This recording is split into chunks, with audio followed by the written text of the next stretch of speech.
Troubleshooting in the context of CCNA has more to do with configuration mistakes based on your design. In this video, we'll do that for VLANs. VLANs themselves, access ports, and trunks, and I'll focus on the most common mistakes. Let's get into it.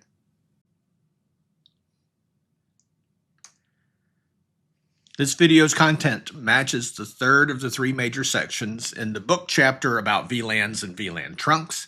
In this video, I've organized like this. First, we'll talk about access port config and operation, then trunks config and operation, with some focus on the most common configuration mistakes. Then I'll start introducing some new topics that I haven't talked about in any of the other videos related to this chapter, in particular this idea of a trunk allowed VLAN list and how you can configure what VLANs are allowed on a trunk. And then this idea of another check on trunks about VLANs defined and active with this idea of shutting down VLANs. As always, stay till the end of the video and we'll talk about what to do as a CCNA study group together. I'll give you that advice. I'll point to the tools here on the channel that you can use to review the content. And we're at the end of the chapter, so I'll talk about what you can do with the books with the chapter review, as well as the usual kinds of review activities. All right, let's get into it. So the outline says we'll talk about access ports, then trunk ports, then this idea of a trunk allowed list, and then VLANs. So for access ports, we want to first think about the design and then think, does the config match that? Then make sure the operational state shows that the access ports are acting as access ports. And then we'll look at that special case of voice ports, which are more like access ports, but a little bit like trunks. So first, let's just take this straightforward design with the big rectangle representing one switch, 6 ports in VLAN 11, 6 ports in VLAN 12. And to review the configuration, we get into interface mode, say for all 6 ports with this interface range command. In the switch port mode access command says be an access port. And the switch port access VLAN 11 command says all these ports are in VLAN 11. Same thing on the other 6 ports, ports 7 through 12, but we're placing them in VLAN 12. And those two VLANs, 11 and 12, have to exist. So at some point you would have had to have configured VLAN 11 and VLAN 12. Optionally, you can give them a non-default name like we did for VLAN 11. Now that should be review of correct configuration. And your mind should immediately go to a design drawing like this to this kind of configuration. So being good at config will help you with troubleshooting, of course, because you'll notice differences. But another key step is, what if you get a test question and all you get is show command output rather than the config? Now, here's a reference to some show commands, but with some key differences stated. For instance, here are the 3 most common show VLAN commands at the top. But there are subtle differences between this show VLAN ID number, like show VLAN ID 11 command, versus the first 2. The first 2 list only access interfaces, those operating as access ports. Whereas show VLAN ID with the number lists both access and trunk interfaces. So if that's what you've got in front of you, you have to keep in mind, for instance, if you have a test question that has show VLAN ID 11, those interfaces include trunk interfaces, not only access interfaces. So keep that in mind when you're answering the question. Also, show interfaces status, it shows you the access VLAN ID if the port is an access port. So if you see a VLAN ID number, you know it's an access port. But it'll use the word trunk under VLAN ID if it's a trunk port. And probably the most powerful command, if you've got a choice, say if you're using a lab or answering a lab question, is show interfaces with the switch port option, which shows you the operational state of either access or trunk that tells you if the port is acting as a trunk or an access port. For instance, this show interfaces status command in the VLAN column shows these first 6 ports with VLAN 11 and the next 6 ports as VLAN 12. Now that confirms they are access ports as well because it just shows one VLAN number there. Now to review those voice ports, say we've got those first 6 ports on the left in a different example, and here we've got the cable that runs from the closet over to the cubicle, which has then got a short patch cable to the phone, which has a short patch cable over to the PC. So in that case, we've got 2 devices off of that port, and we know from good design practices that we want the phone to be in a different VLAN than the PC. So what does that config look like? Well, you've got a similar configuration for saying be an access port and create an access VLAN 101 in this case. but we have this extra command, switch port voice VLAN 102, to place the phone in VLAN 102. To support these two VLANs, you have to create the VLANs with the VLAN 101 and 102 command, and that would be the correct config to match this design for a voice port. So it's a weird port in that it's an access port, but it supports two VLANs, so it's a special case, and show commands will be a little different. For instance, this show VLAN brief command, remember show VLAN brief is one of those that shows only access ports. Say it's these first 6 ports on this switch that are voice ports. Well, we'll see those first 6 ports as ports in VLAN 101. That's the data VLAN, if you will. But we'll also see those same 6 ports in the voice VLAN 102 as well. So that's just an oddity of these voice ports. In most design diagrams, you're going to see all these links between switches, and that's where your trunks are going to be. Your links connected to endpoints are going to be access ports in different VLANs like VLANs 11 and 12 here. So then you look at the config, and you can check the config to make sure the configuration looks right, but you can also start with show commands, like this command, show interfaces trunk in the title. And if you do that command before you've enabled trunking anywhere, you're going to get no lines of output. It's going to be empty output, as you see here at the top. But then once, say, you go up there to one of these interfaces and configure so that link operates as a trunk, you'll see that link show up, that interface show up in the output of show interfaces trunk. And you can use that information to confirm, hey, anything that shows up in this output is indeed operating as a trunk. All right. And you see the status keyword, that's the area that confirms the current operational state as trunking. Whereas this mode tells us what's configured, and mode of on, weirdly enough, tells us that you've configured switch port mode trunk on the interface. In fact, you can see a little more insight into that with a little bit more straightforward bit of output in the show interfaces switch port command. With that command, if you do show interfaces, give us the interface ID switch port, it tells you about that specific interface. And it explicitly tells you the administrative mode and operational mode. Administrative mode is what you configured in the switch port mode command, switch port mode trunk, and then how is this interface operating in regards to trunking or access, and here the operational mode is trunk.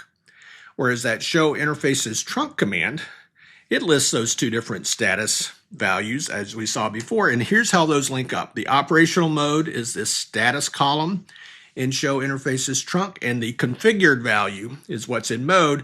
They just use a different word on instead of trunk down here in show interfaces trunk.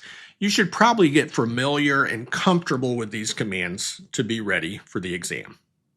So if an interface should be operating as a trunk, but it's not, what do? Well, you have to go look at the configuration and figure out what's wrong. So let me show you 3 of the most common mistakes that make a link not trunk when it should. So say you've configured switch port mode dynamic auto on the left and switch port mode dynamic auto on the right. That means your administrative state is dynamic auto on each side. And it turns out dynamic auto means I will use DTP to dynamically negotiate trunking, but I will passively wait for the other side to initiate the DTP negotiation. Both sides are passively waiting. Neither side initiates, so the negotiation never happens. So they both end up in an operational state of static access, no trunking occurs. So there's one classic case. Next up, combo number 2 is a little bit more obvious. If you go over here and configure switch port mode access, access meaning don't trunk, and on, say, the other end, any other thing, but say switch port mode trunk, you're basically saying on the left, I don't want a trunk. And it gets into this weird state. On the left, the operational state is access. It doesn't use any 802.1q header. And on the right, it's trying to trunk and trying to use an 802.1q header. The link doesn't work at all. It doesn't pass any traffic. That's a bad state. It's just an unfortunate configuration. Don't do that. A third configuration combo is a little more obscure probably, but try this out. Switch port mode, dynamic auto on the left, dynamic desirable on the right. It's considered to be a great combination, but I added in this switch port no negotiate command, which says turn off DTP, in this case on the left, And what that does is says don't use DTP. So the negotiation doesn't complete. Only the right-hand device is trying to use DTP. They don't negotiate trunking. So both sides operate as static access. So keep an eye out for that switch port no negotiate command when you're wondering why isn't my link operating as a trunk. So just configure switch port mode trunk on both ends on links that you need to use trunking on and be done with it for real life. But for all the combinations for the exam, say if you configure switch port mode trunk on one side, it works with any of the other three options as long as you leave DTP enabled. If you pick the middle option, works with any of the three other options on the right as long as you leave DTP enabled. But dynamic auto only works with dynamic desirable and trunk on the other end, again, as long as you leave DTP enabled. The one combination that doesn't work, dynamic auto on both sides because they're both passively waiting. One last scenario. You don't want to mismatch your native VLANs. The default native VLAN is VLAN 1, but you can reconfigure that to be a different VLAN. So for instance, say if we configure the native VLAN to be VLAN 11 on the left and VLAN 12 on the right, here's the issue. You can have traffic hop VLAN. So here's the idea. If a frame came in VLAN 11 from the left, then on that trunk, switch A1 is going to forward it, untag this frame, untagged across the trunk because VLAN 11 is the native VLAN. And when D1 gets it, it's going to think, oh, an untagged frame is in my native VLAN 12, and it'll forward the frame in VLAN 12.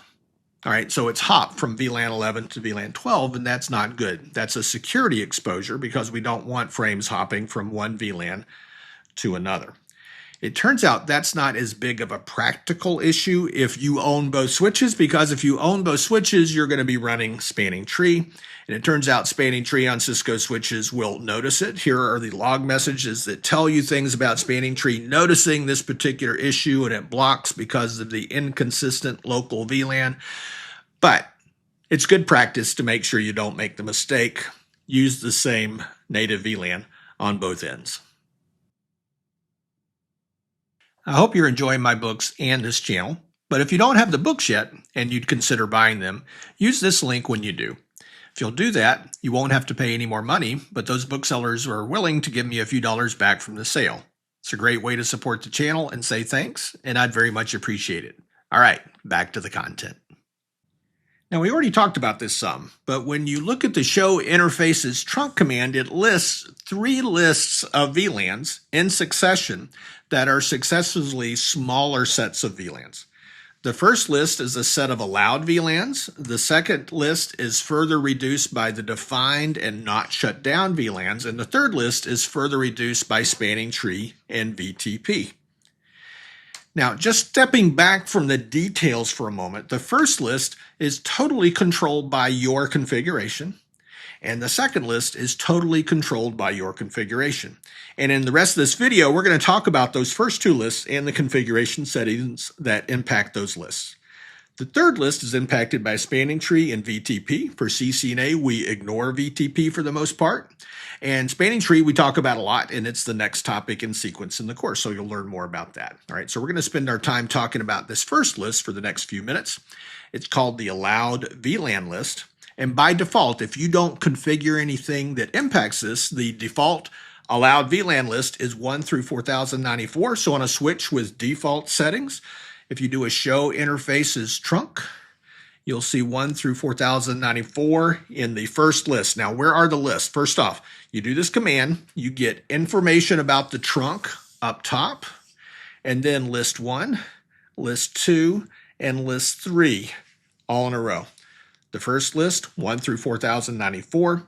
How do I know it's all defaults? If I look at the configuration for the interface, there are no commands, switch port trunk, allowed VLAN, which we're going to see several examples of in the next few minutes.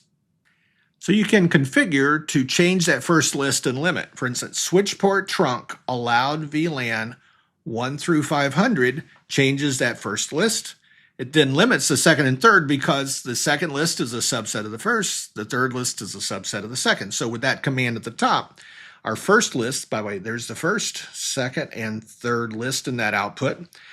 We're limited to 1 through 500. If you do a show running config, as at the bottom here, we see switch port trunk allowed VLAN 1 through 500 there. There's our limit to the list.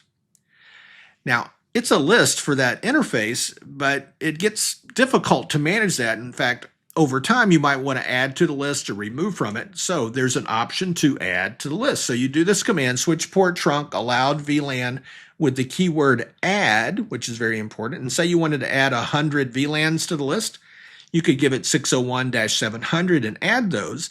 Now notice what the show interfaces trunk command shows. It has the 1 through 500, but also comma 601 through 700 per our add command that we saw up at the top of the page. Or if you wanted to remove VLANs from the list, here on the next page, switch port trunk allowed VLAN remove and give it a range of VLANs. Now we see we only go through 400. We've removed 401 through 500. And we've got the remainder of the list there as well. So you get the idea of how you can add and remove VLANs from the list as well. Now, it turns out there are some strange things happening with the configuration here. The config command is switch port trunk allowed VLAN. All right, so we see that there.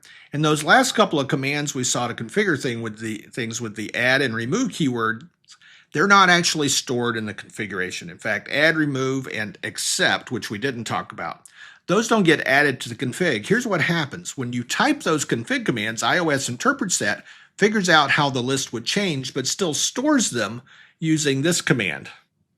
All right, so if we go back to those last two examples and walk through those again, when you configured this command with the word add, with this new range of VLANs, iOS said, well, this is what the full list should look like now. And what it did was change the switch port trunk allowed VLAN command. Notice it doesn't have any add keyword in here, right?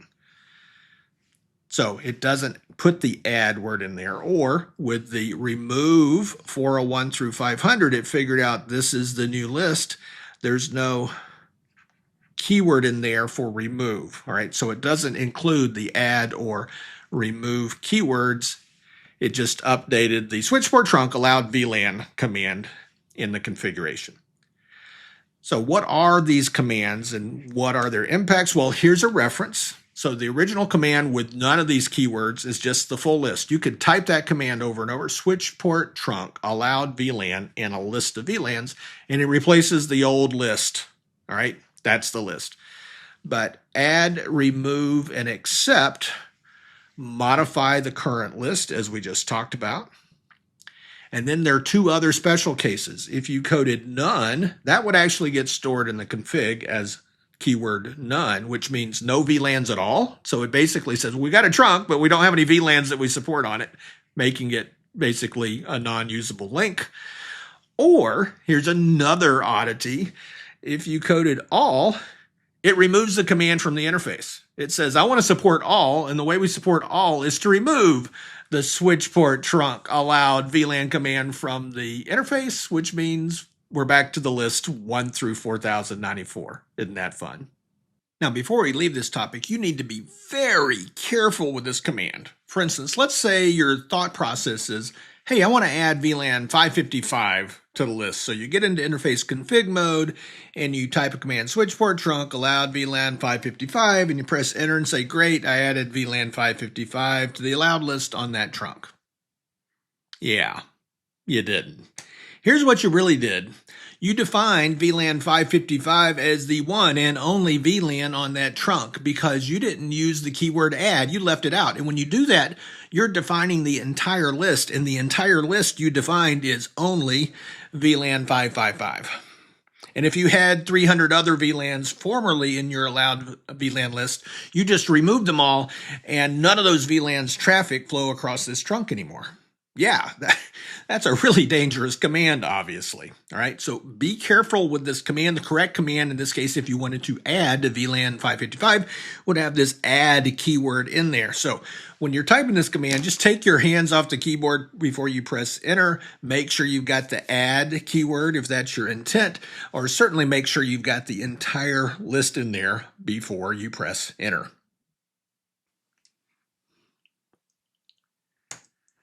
Last item has to do with the second of the three lists of VLANs that you see in the Show Interfaces trunk command.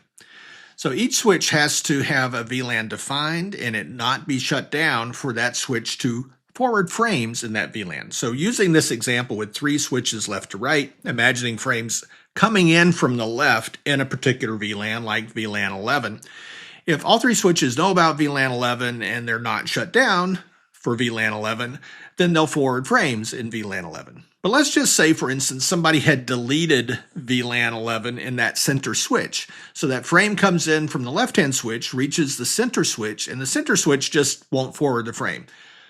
Hey, I don't know about VLAN 11. I'm not going to forward frames in VLAN 11. So that's the logic. Normally, you'd have the VLAN configured with the VLAN 11 command. The no VLAN 11 command would cause this problem, deleting VLAN 11. Now, alternately, there's a way to leave VLAN 11 configured, but disable it with a shutdown command. Now, we normally think of shutdown as the shutdown command for interfaces, so it's not that. It's shutting down the VLAN. So again, this same example, there's a global command, shut down VLAN 11, that disables the VLAN on the switch, saying, don't forward frames in VLAN 11 right now. So if a VLAN 11 frame came in, forwarded with an 802.1q header, in VLAN 11 arrives at that center switch, the center switch is not going to forward any frames in VLAN 11. So disabling VLAN 11 for that time frame. So how do you do that on a switch? Well, shut down VLAN 11 is a global command, shuts down the VLAN, or you could get into config mode for VLAN 11 with the VLAN 11 command and then issue the subcommand shutdown to shut down the VLAN. By the way, when you want to reverse that and bring it back up, you can do it no shut down VLAN 11 global, or in VLAN 11 config mode, do a no shutdown command to bring up that VLAN again. All right, study group, there's a lot to do. First, just on this video. It's section 3 of this particular chapter, so troubleshooting VLANs, be great at configuration and verification first, and then make sure you can tell if a trunk is operational, that is, it's operating as a trunk. Then if not, fix the configuration. Practice those allowed VLAN lists because the config can be pretty tricky, and read the book section as an alternate. All right, so hands-on, config lab. I'm pointing you to a config lab. It should be linked above here now, as well as in the show notes. But this particular config lab helps you practice the allowed VLAN list. So we've got this trunk in between the switches. You can manipulate that, configure static trunking there, so it supports only the required VLANs. I've added a completely new lab, an ad hoc lab. Ad hoc lab here means it's a lab that's described in video form. There's no blog page for it. So here we have a case of a core switch, 4 links that should trunk, and some access ports. So make sure the trunks operate as trunks. If they don't, fix them. And on the access ports, make sure their corresponding VLANs exist and are active. And if they're not, fix those. All right, that's basically what the lab tells you to do. Now, expanding things a bit, we're at the end of the chapter, so you should definitely read the last section that corresponds to troubleshooting VLANs. But more importantly, use the chapter review. We're finished with the chapter. Give it maybe a week before you do the chapter review. Give your mind a few days to forget some things, and review works better if you'll forget some things and then get reminded of it as it turns out. So just things like, hey, look at all the key topics again. You can look at them in the book, or you can use the PDF of those key topics on the companion website. Same thing. You can look at the key terms in the printed book, or you can use the flashcards for those on the companion website. You can look at the tables of commands there in the chapter review and so on. So take advantage of the chapter review elements. But here at the channel for chapter review, I've got a terminology mind map video exercise for you that reviews all the terminology for the whole chapter with VLAN as the seed term. So it's a great exercise to just kind of start thinking about again and review all the ideas that you learned about for VLANs and VLAN trunks. Wow, that's a lot of VLAN and VLAN trunks, right? So if you're ready for more content, go ahead and start Spanning Tree Protocols, the first video related to the next chapter. If you're looking for more to do to review, click over there on the right and you'll get to one of the earlier labs about VLAN trunking from the VLAN content. Hey, thanks for hanging out. I'll talk to you soon.